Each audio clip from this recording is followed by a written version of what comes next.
All right, welcome everyone. September is cucumber growing season down here in South Florida, and my wife and I have been on a pickle kick, so we're going to try to make our own pickles this year and grow our cucumbers for that. And not only is it cucumber season, but it is also iguana season down here, and they've been eating everything in my garden, including my pineapples this year. So I'm going to grow half of them in my raised garden bed, and the other half I'm going to try to do something a little bit different this year and try a DIY hydroponic setup on my patio that's protected from iguanas. So in the rest of today's video, I'm going to show you how to set up a DIY hydroponic setup for cucumbers and my progress with it so far. So I'll be taking a hybrid approach to this hydroponic system where I'm going to be using natural lighting. I'm going to keep these cucumbers safe from predators by keeping them in my screened-in patio, but it's still going to receive natural light. But I'm going to power the rest of the equipment using a 12-volt solar panel. So in the rest of this video, I'm going to take you through assembling this DIY hydroponic system and setting it up outside. All right, so before we go any further, I just want to let you know that all the parts I'm using in this video, I'm going to link down in my video description down below so that you can find them later if you're trying this on your own. But let's get started with these plastic pots. So the idea is I'm going to use these mesh plastic pots to kind of suspend in the lid of this 27-gallon tote that I got from Costco. The tote's going to hold all the fertilizer and water and the aerator that I have over here to kind of keep everything mixed. But the first step we need to do is drill out holes, and I've marked equidistant locations in the lid. I'm going to make holes for 6 of these pots. I think I'm going to try some cucumbers and some tomatoes this year and see how that goes. These pots have a 2-inch diameter, not accounting for the lip, so if I drill a 2-inch hole with this hole saw here, the pots should just sit right in without falling through. So I'm going to get the pilot bit just in line with that X mark that I made earlier.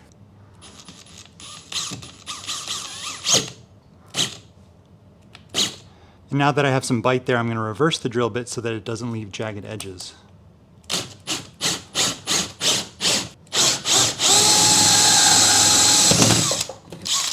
So now let's test our hypothesis here, and it fits perfectly. That should work out well. Now to do the other 5.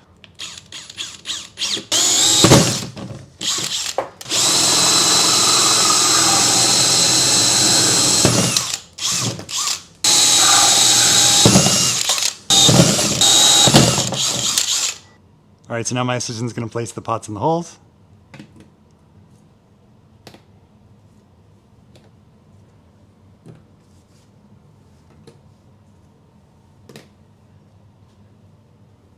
Perfect, we're all set. All right, so the idea is I'd suspend the plants in these cups. Their roots would grow down into the water and nutrient mixture I'd be putting in there. And to keep that from getting all stagnant and gross, I'm going to use this aerator, which is going to add oxygen to the water and keep the chemicals mixed up. And this one's 12 volts. It's a Frobel Aqualife. It gives me 2 air bubblers. This is typically used on like a boat to keep your bait fresh. So I'm hoping that the parts inside will work out with the existing solar panel connections that I have. If not, I'll have to do some more shopping, but come explore with me. All right, so let's see what we have inside here.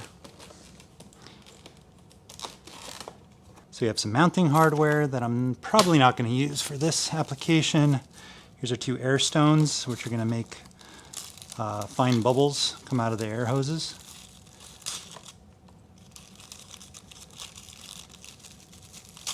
It's like a pumice-like material. So if you've ever used an aquarium, sort of same deal. Here's our air lines, some brackets, I think.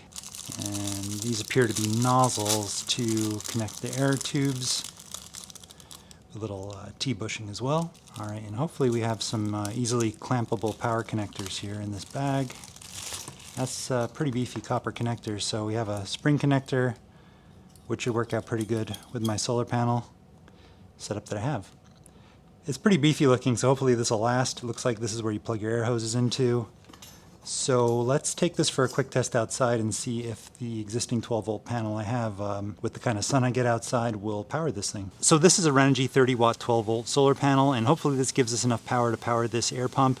If not, I have a 100-watt panel laying around that I can try next, but I'm going to start small and see where I need to go from there. I have the solar panel flipped around so that I'm not making any power right now while I connect these, but red to red, black to black. Here's our air pump, and it's about to storm here, but I'm going to flip over the panel and see if this gives us anything here in less than ideal conditions. Well, that's not going to work, so on to plan B. Actually, now that a cloud's passed, we're starting to hear some air coming out of this thing, so I think we're getting enough power to make this work. So like I said, it's pretty cloudy today, but this is giving me enough power intermittently to power this air pump, which I don't need running all the time. Now that the cloud actually moved out of the way, I'm getting enough power even on this overcast day here to get about 9.5 or so volts to 9.6 volts out of this 12 volt 30 watt Renogy solar panel, which if that gives me enough power to intermittently run the pump, I don't really need the aerator running continuously, so this would work out great. Now that the aerator is working, let's add water to the reservoir and then add in the air stones for some bubbles. Okay, so this is labeled as a 27-gallon tote, but I'm gonna fill it with about 15 gallons of water to be safe. So assistant, please turn on the water. All right, that's about where I want it to be, so we're gonna cut the water off. Okay, so now we're just going to attach these air stones to the air hoses. They included anti-siphon valves, and there's going to be an arrow that you want facing in the direction of the air going out of the pump. So this is going to be facing away from the aerator towards the air stone so that water doesn't back siphon and flood your patio or wherever you have this. So to connect this, you need to cut out about 6 inches of tube. So you're going to have your aerator here, your check valve, and then the rest of the tube is going to be going to your air stones. So I'm going to just cut out 6 inches or so.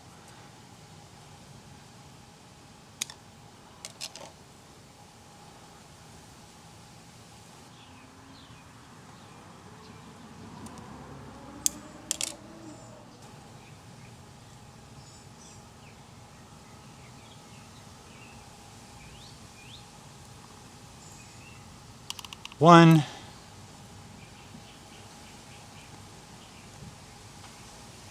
Here's 2. Okay, so now I'll just attach the check valve to the other side that I measured out. That's already in the water.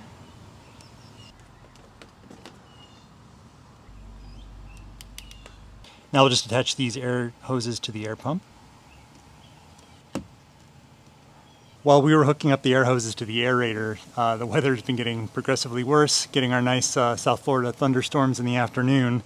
So I don't know if we're going to get enough power to power the aerator in this next half, but in the meantime, let's connect the air stones. So the last thing we need to do for the aeration is connect the air stones to the air lines. So there's our first one. We'll put it on this side, and then I have a longer length of air hose that I cut that I'm going to put on the other side to keep things all nice and aerated and mixed up here.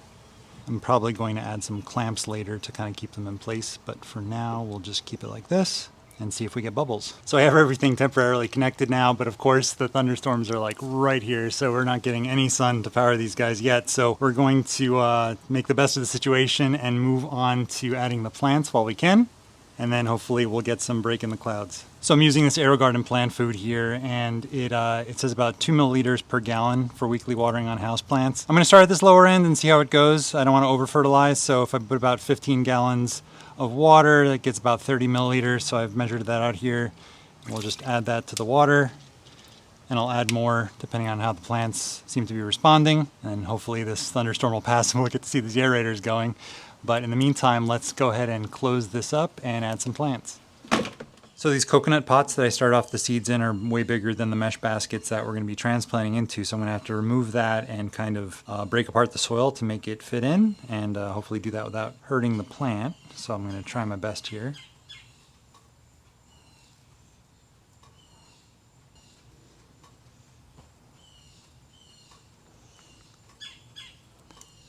So far that's working out okay. Now I'm just going to try that with the remainder of the other plants. So now that I have the cucumbers transplanted into their mesh baskets for the hydroponics, time to transfer them into their holes. All right, so now all we have to do is place the pots into the holes. And so we have one cucumber in. Here's our tomato and our last cucumber. Off camera, I put in the other side. So here's our wide shot. Everyone's all set to go. All right, now that the storms have finally cleared up, the cucumbers are starting to pop here, and you can hear that the pump is working really well. So if we open up our lid, we'll see that we're getting a ton of bubbles. So this 12-volt air pump is actually working out really well for driving this hydroponic setup. So as these hydroponic cucumbers continue to grow, I'll be posting updates about them on my YouTube channel here. So be sure to like and subscribe to this video so that you'll be notified of any updates that come along. Thanks for watching today.